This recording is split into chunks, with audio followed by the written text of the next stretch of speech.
So, quick update. Nandito na kami sa Osaka.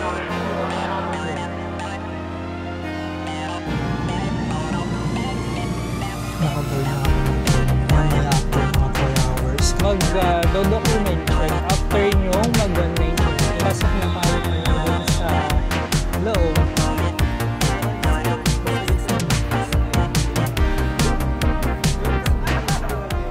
Share ko lang, nung bata kasi ako, palagi ako nakikurious kung ano ba nangyayari pag kunwari magbabakasyon ka tapos pupunta ng ibang bansa. Kaya today, parang naisipan ko i-video yung whole process. So yun, papunta ako ngayon ng malalaman nyo later kung saan mamaya. Pero pag pupunta ako ng NAIA, pag kasi international usually sa NAIA 3 ako, from house sa bahay ko, magta-tricycle muna ako palabas ng subdivision, tapos sasakay ako ng minivan or van or minibus, tapos from Mega Mall doon ako bababa, magta-taxi na ako pa NAIA 3. Actually, pwede naman kunwari magre-rent ka ng sasakyan, kaso kasi alam niyo naman sobrang kuripot ko. Hindi, pati mas prefer ko kasing dumadaan muna talaga ng Mega Mall para kunwari mag-breakfast sa Jollibee. Kasi actually yung Jollibee sa Mega Mall, di ba usually 10 AM ang open ng SM. Yung Jollibee, nag-o-open sila ng I think around kahit hanggang 8:30 AM, tapos sasabihin mo lang sa guard, mag-Jollibee kayo. Yan. Kasi doon ako bumibili ng pagkain minsan, kinakain ko sa plane. Tapos doon na rin ako nagbre-breakfast. So yun. See you later sa Jollibee or sa airport na. Later. So, 8:35 na. Breakfast, chicken, joy, coffee, tapos yung kakainin ko yan later sa plane. Yan. So, nakarating na tayo dito sa NAIA Terminal 3. Tapos, papasok na tayo ngayon doon sa loob. Bali, i-present tong I think yung ticket at saka yung pero yung passport parang di na chine-check eh. Tapos yun. After nun, pupunta naman tayo dun sa counter ng kung ano yung airlines. So sa akin, ang counter ko Cebu Pacific.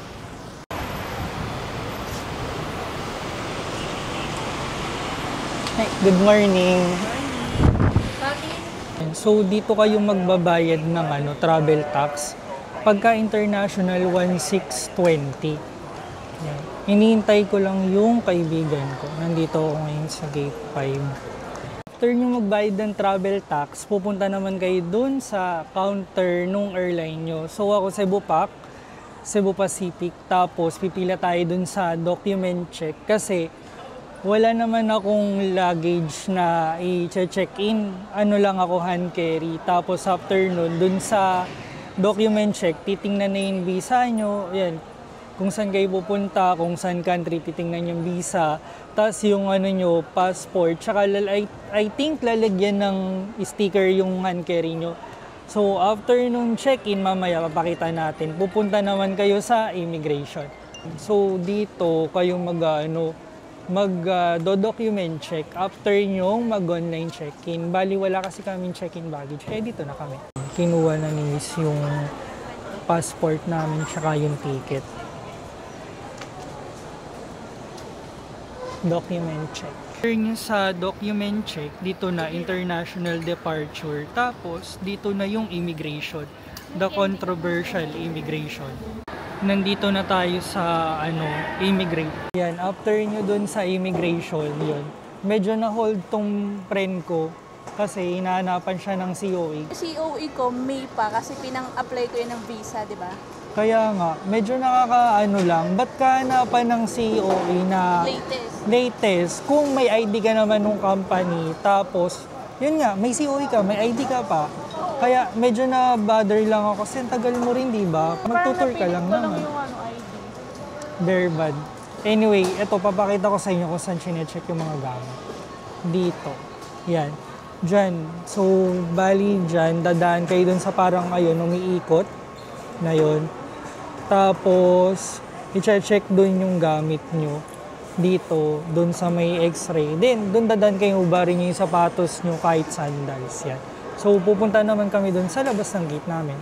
To all departing passengers on our Asia flight Z2192 bound for Bali pagkatapos ma-check mo mga bag nyo dun sa, dun sa nag-check ng mga bag, pupunta na kayo dun sa gate nyo. So yung gate namin, 109. Tapos yan, actually boarding na kami. Yan, Osaka. Ay, AirAsia yan. Kami sa, Cebu Pacific. Tapos boarding na. So lalapit na kayo dun sa counter. Malapit, wait. Ito, papakita ko sa inyo. Yun. Kita ba? Yun. Doon, magbo-board kayo doon. Kaso, nag-CR lang yung kasama ko. Kaya, after niya makabalik, pupunta na kami doon sa gate. Tapos yun, sasakay na kami ng airplane. Sasakay na kami sa, airplane. Excited ka na ba? Ngayon pala nagsisigil. Wait, pakita natin. Ito na, magano na kami. Okay lang yan.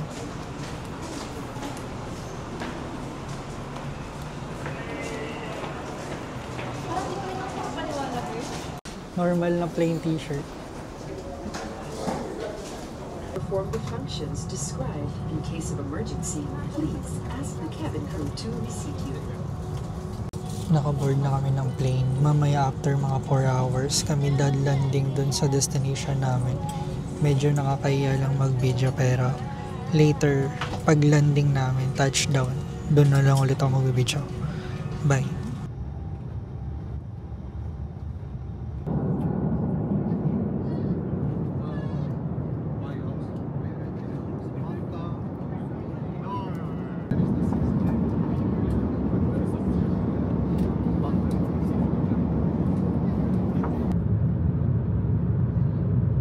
Ito na, nakalabas na kami ng airplane, nasa na kami, Kansai International Airport.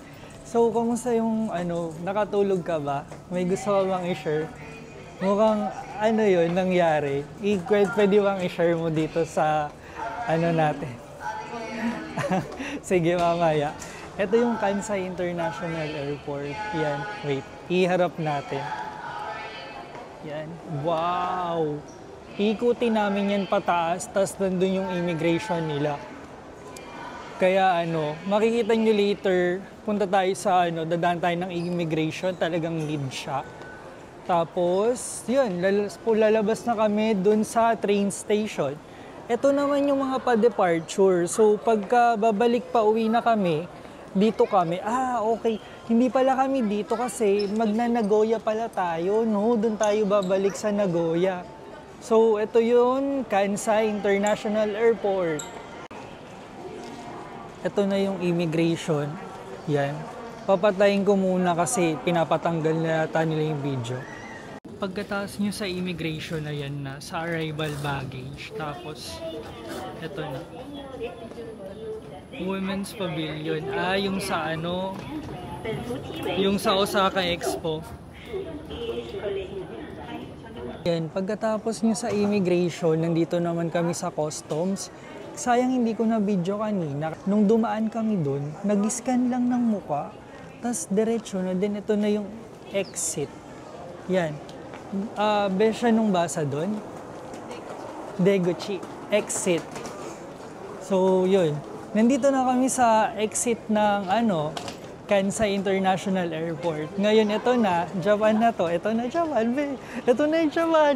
Kikisa mo na ba yung sahig? Ito na yun. Kasi ako kinisan ko kasi. Yan na, ito na, nasa Japan na tayo. Hindi ko na alam kung saan tayo. Hanapin namin yung labasan. Pero pakita ko sa inyo. Ito na yan. Yan o. Yan, nakalagay dito kung saan ka terminal, railway, second floor rin. I think pupunta tayo ng second floor. So, tingnan natin. Akyat tayo dito, tapos hula-hulaan na lang natin. Ito na yung main station ng Kansai International Airport. Ayan na Kansai Airport Station. Ito na yun. Grabe talaga yun. Pag napunta kayo dito, maamoy niyo yung simoy ng hangin, amoy dagat. Kasi nasa gitna siya ng dagat Kaya Kansai International Airport. Nasaan na ba yun? Ito na yun, Kansai International Station. Yan. Diyan kami pupunta bukas sa Expo. Yan yung mascot nila. Yan. Bali, pagkalabas nyo ng Kansai International Airport, dito kayo basically most likely dadaan sa Kansai Airport Station. So ngayon, ang goal namin is magganap ng mapapagloadan ng IC card. Kasi sasakay naman kami ng train para pumunta sa main Osaka City, sa Namba. So hanapin namin yung paloadan ng card, IC card. Tapos eto si friend, papabili natin ng IC card. Yun, so hanapin natin yun. Parang dito yata, eto IC card, change din IC card. Kasi kailangan ng IC card ni Besh, yan. Dito kukuha tayo ng IC card mo. So punta ka dito sa machine. Yan, dyan ka makakakuha ng card na gagamitin mo sa mga train station. Okay. Okay. Yan, naliligaw-ligaw na kami. Ito naman na tayo sa ilang beses na naman siguro kaming maliligaw. Ako pala, tuwing nandito ako, nag-aalat ako ng pera dun sa mga ligaw na Kaya bumili kami ng ticket pa sakay ng Rapid kasi hindi ko makita yung wala sa trains, wala sa Google app kung mayroon pang train ng ganito, kaya bumili na lang kami ng one-way ticket. Buti na-assist kami dun sa counter. Ngayon, pasakay naman kami ng train. 8:26 siya alis dito. So, tama yung hinala namin dito yung sasakyan. So, papasok na kami habang may upuan pa. Ay, sakto dito kami sa side na to. And baling naghihintay na lang kami makalis tong train ng, ang tawag dito, Rapid. So, mga around 50 minutes bago kami makarating ng Namba Station. So, ayan, naalis siya within 4 minutes. Sakto naman tong umalis. So, later, mamaya, itutour ko naman kayo dun sa hotel, pati yung kakainan namin bago matulog. Kaya, see you later. Lalabas na kami. Ito na, Namba Station. Bali dito malapit yung hotel namin. Tapos, ito na, Namba. Let's go, Namba. Namba. Ito na. Namba. Yan. Hanapin lang namin kung saan kami lalabas kasi hulaan to. Nakaasa kami sa Google Map. Lalabas muna kami ng station, tapos kakain kami later. Then, itutour ko kayo dun sa hotel namin. Tapos, dun sa kakainan namin. Yan. See you later. So, quick update. Nandito na kami sa Osaka. Kumakain kami ng Pamichiki. Ito, pakita namin napakaraming pulis. So, grabe, nagkakagulo talaga. Pero safe pa rin. Ito. Tara, Besh.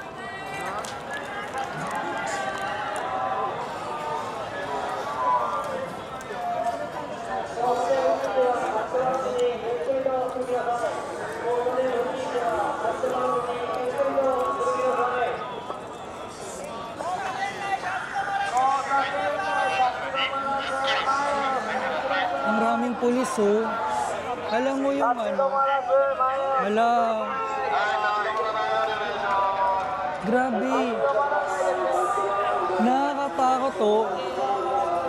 Medyo nakakatakot kasi talagang sunod-sunod yung pulis. Tapos, yun nga. Nagrarally sila tungkol dun sa Yan. Nandito kami ngayon sa Shinsai Bashi Suji. Tapos puro pulis. Stores ba yun, Besh? Ay, may mga media, nakakahiya. Tapos may mga media rin dito sa side. May nakakahiya. So, ibang experience to, Japan. Tapos nasama tayo sa gitna ng rally. Literal na habang naglalakad ka dun sa gitna ng Shinsai Bashi. Talagang puro pulis. Tapos dito yung sa yung sa may famous na Dotonbori na may nakataas na kamay. Ay, eto pala, nasa likuran ko pala. Ayun pala, nasa likuran pala, oh. Tatawid lang kami dito, tapos babalik kami. Medyo maingay. Yan o. Grabe. Ano nangyayari sa Osaka?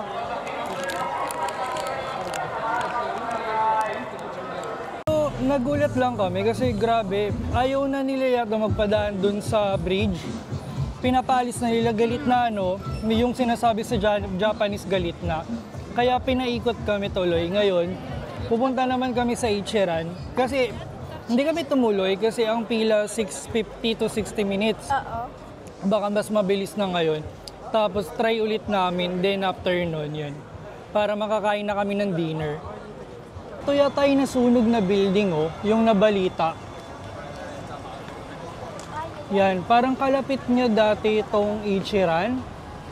Yan, tapos yung famous na takoyaki ito. Tapos, eto. Ay bawal. Your next station is Osaka. Wow, ito na yung main street ng Dotonbori kasi yung pinaka-bridge hinaharangan nila kasi marami nagra-rally.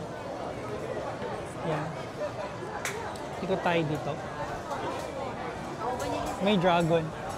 Pupunta tayo dun sa Ichiran ngayon. Dun kami magdi-dinner. Ang oras na ngayon, time check, 10:45. Kaso kasi anong oras na kami dating dito sa hotel, kaya medyo nahirapan kaming magganap ng naglakad pa kami papunta dito. Ito na yung Ichiran, no? So, ang pila dito, mga 40 to 50 minutes, pero tsatsagayin na namin. Yan.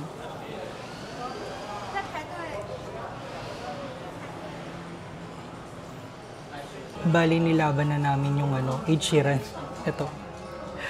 Ano siya, 40 to 50 minutes, 50 to 60 minutes. Hinintay na namin kasi nandito di ba? Pati madaling 11:08 na, di hintay na natin. Wala ganun talaga. Para matapos na tong craving sa ramen. Kasi ang tagal na Ito na, nilaban na namin. 50 to 60 minutes. Iniis namin na hindi ramen sa Pinas. Exactly. Kanina pa kami dito. Ito yung pilaw. Yan, aakyat dun sa hagdanan, paakyat, tapos dito naman sa likuran. Yun, paikot pa yan. Kaya mamaya, ibibidyo ko yung ramen sa inyo. Ito yung niya, door niya. Yan, tapos yun.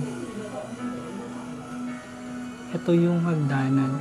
Sa second floor yung kainan. Tingnan nyo, grabing isang oras to. Sana worth it yung lasa ng ramen. Time check, 12:14 na. Katatapos lang namin kumain dun sa ramen. Hindi ko siya mabidyoan yung pagpasok dun sa kainan kasi bawal yung pag-video. Kaya ayun, sa labas lang kami nakapag-picture. Tapos pwede mag-picture pero bawal mag-video. Yan. Nandito pa rin kami sa Dotonbori.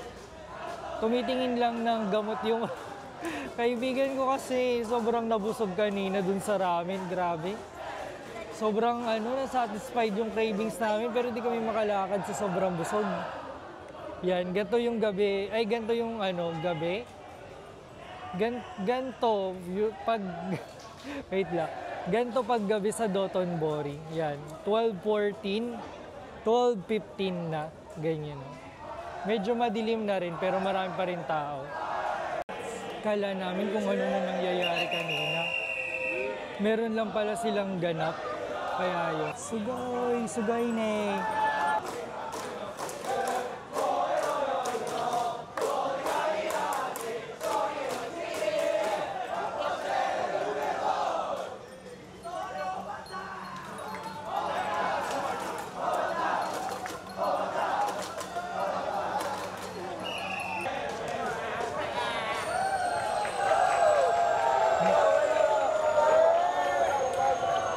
Medyo mga wild rin yung Japanese minsan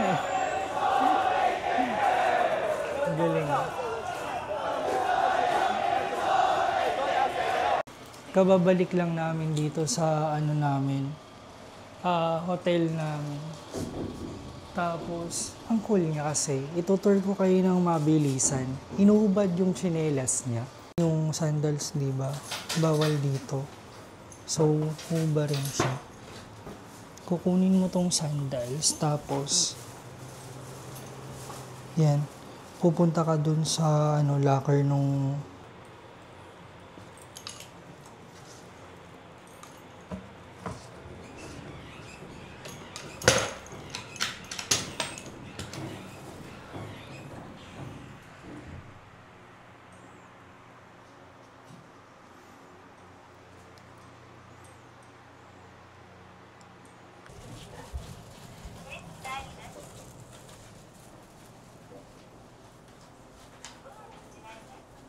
bawal maingay. Pupunta muna kami dito sa common area para mag-usap.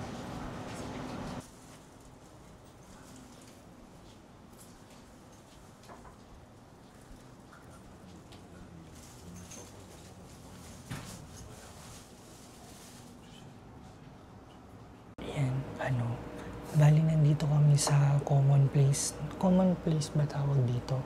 No hotel. Kitchen area. Kitchen area nung hotel. Tapos nag-meeting muna kami, bawal maingay. Kaya yun, kung makikita nyo, sobrang Japanese talaga nung place niya. Tapos nakapaalang kami, yung galing. Naka-carpet kasi yung buong building. Yan. Tapos bukas naman, doon namin pupunta na kami ng Osaka Expo. So ngayon, baka maligo na kami. Tapos yun, para bukas tuloy-tuloy kasi ang hirap talaga.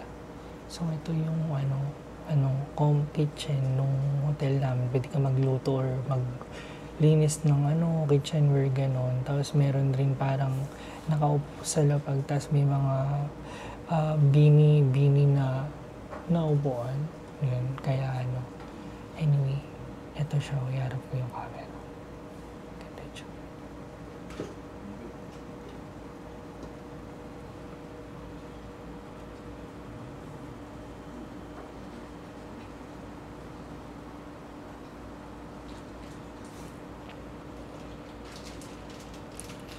Mamaya, try kong pakita mismo yung capsule hotel ko para makita nyo kung anong itsura niya. Tapos yun, bukas ulit.